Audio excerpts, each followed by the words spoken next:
Hot line. ఆ పదం ఇప్పుడు మంచి హాట్‌గా మారింది.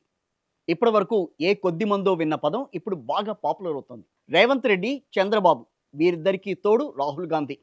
ఇప్పుడు వీరంతా కలిసి హాట్ లైన్‌లో మాట్లాడుకుంటున్నారు అని వైఎస్ జగన్ చేసిన వ్యాఖ్యలు హాట్ లైన్ అంతా హాట్‌గా మారాయి.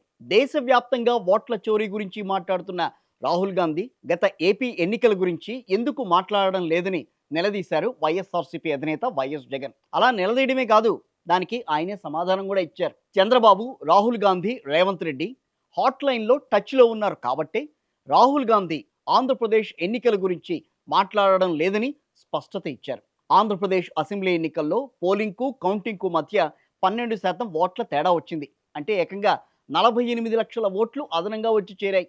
దీనిపై ఈసీకి కంప్లైంట్ చేస్తే ఈసీ స్పందించలేదు. ఇప్పుడు దేశమంతటి గురించి మాట్లాడిన రాహుల్ గాంధీ కూడా ఏపీ గురించి మాత్రం అంటే ఆంధ్రప్రదేశ్ గురించి మాత్రం మాట్లాడడం లేదని ఫైర్ అయ్యారు వైఎస్ జగన్. చంద్రబాబు ఏం చేసినా, ఎంత అరాచకాలకి పాల్పడినా కాంగ్రెస్ స్పందించదని, దానికి వారు హాట్ లైన్‌లో టచ్‌లో ఉండడమే కారణమని వాపోయారు. హాట్ లైన్‌తో నిజంగానే చంద్రబాబు, రాహుల్ మధ్య హాట్ దోస్తీ కుదిరిందా?